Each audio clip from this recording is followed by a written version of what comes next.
because it floods so often. It's become routine. Yeah, anytime the tides in the tide cycle, when tides are predicted to get around 10 and a half, 11 feet, we're going to have washover. The water's going to come up to the edge of the road and then just keep going. We've had 3 large coastal storms in the past 3 years, 2 of them back to back in 2024.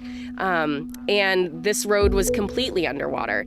A situation with a car that went off the road, and our Scarborough's fire department had to go rescue the person in the car. Barricades go up. We say roads closed, but people don't always follow the barricades or follow the recommendations of our public safety personnel.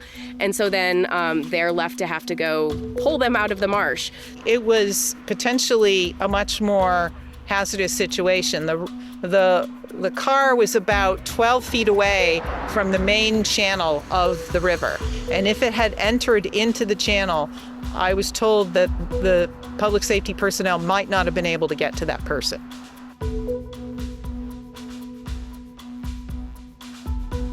To do a repair correctly would be about $10 million. And for the towns of Scarborough and Cape Elizabeth, if you had $10 million to spend on a road, is this the highest priority? And both town councils said no.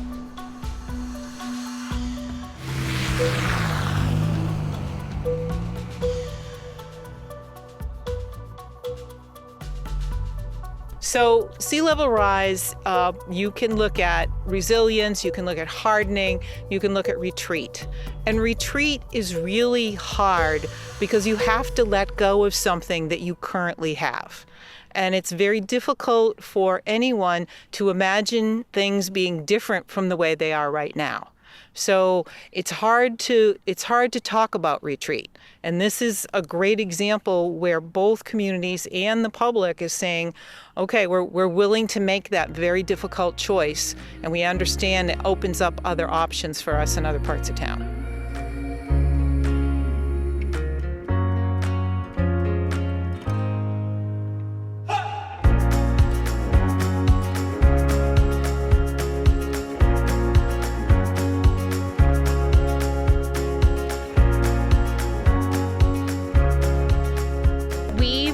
Looked at the traffic patterns and alternate routes, and on average, it'll take commuters an extra 3 minutes to find an alternate route instead of you going on Sawyer Street / Sawyer Road.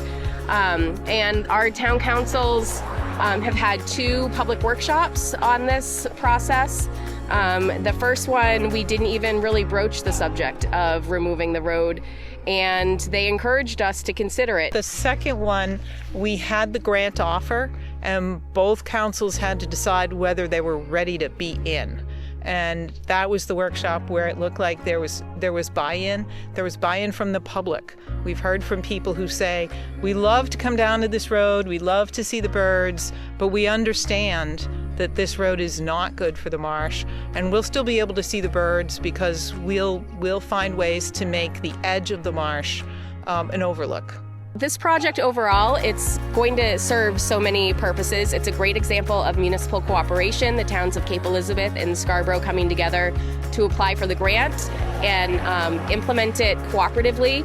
It's a great financial success because we are going to have a piece of infrastructure that we're no longer going to have to maintain in the face of sea level rise.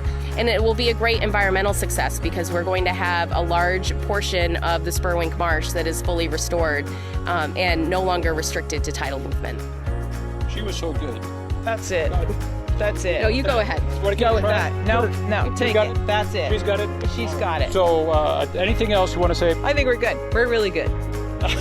We're so good.